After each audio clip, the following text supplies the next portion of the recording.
भारत की बेटी और नासा की अंतरिक्ष यात्री सुनीता विलियम्स अपने साथी बैरी विल्मोर के साथ अब तक ISS यानी कि इंटरनेशनल स्पेस स्टेशन में फंसी हुई हैं। दरअसल सुनीता विलियम्स ने 5 जून को एक मिशन के तहत स्पेस के लिए उड़ान भरी थी। औपचारिक रूप से उनका ये मिशन पूरे 8 दिनों का था, यानी कि उन्हें 14 जून तक धरती पर वापस आ जाना चाहिए था। लेकिन पूरे 2 महीने हो चुके हैं और अब तक दोनों स्पेस यात्री वापस धरती पर नहीं आ पाए हैं, और कब तक आ पाएंगे इसकी भी अभी तक कोई पक्की खबर नहीं है। नासा की तरफ से ये कहा गया था कि सुनीता विलियम्स 25 जून तक वापस आ सकती हैं। 25 जून भी निकल चुकी है, लेकिन अब तक सुनीता विलियम्स स्पेस में ही फंसी हुई हैं। नासा की तरफ से अब अगली तारीख फरवरी 2025 दी गई है। अब देखना यह है कि क्या तब तक सुनीता विलियम्स वापस आ पाएंगी या नहीं।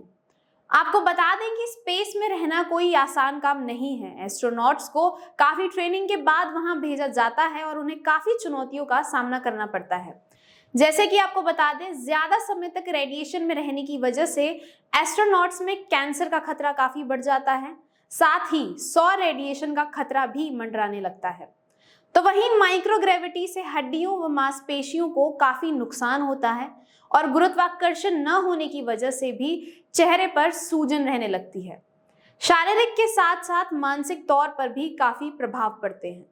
अब सवाल ये उठता है कि आखिर ऐसा क्या कारण है जिसकी वजह से नासा अपने दोनों स्पेस यात्रियों को वापस नहीं ला पा रहा है। इसी बीच इन सब के पीछे चीन का नाम भी सामने आ रहा है, क्योंकि चीन की हमेशा से यही आदत रही है कि वो बाकी देशों के लिए परेशानियां पैदा करता रहे। दरअसल परेशानी ये है कि चीन ने स्पेस में एक मिशन के दौरान अपनी 18 सैटेलाइट्स छोड़ी थी, जो कि विफल रहने के बाद उन सैटेलाइट्स के टुकड़े स्पेस में इधर उधर मंडराने लगे हैं। इसी कचरे की वजह से दिक्कत ये आ रही है कि आने वाले समय में होने वाले स्पेस मिशंस के लिए ये कचरा अड़चन बन सकता है।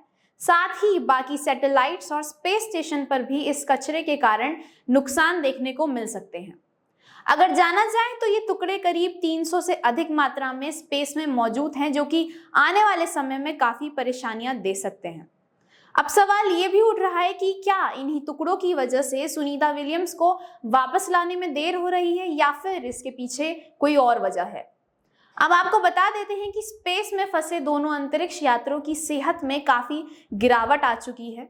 दरअसल जैसा हम आम लोग सोचते हैं कि स्पेस में रहना एक बहुत ही आम बात है, इसमें कोई परेशानी नहीं होती, तो ऐसा सोचना बिल्कुल गलत होगा, क्योंकि इस समय हम अंदाजा भी नहीं लगा सकते कि सुनीता विलियम्स और उनके साथी पर क्या बीत रही है।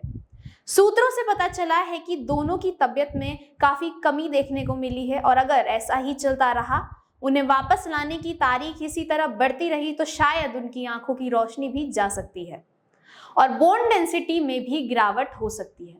अगर दोनों अंतरिक्ष यात्रियों को सही सलामत वापस लाना है तो नासा को जल्द से जल्द अगला मिशन लॉन्च करना पड़ेगा, वरना इसका कोई अंदाजा भी नहीं लगा सकता है कि आने वाले समय में दोनों यात्रियों को किन मुसीबतों का सामना करना पड़ेगा।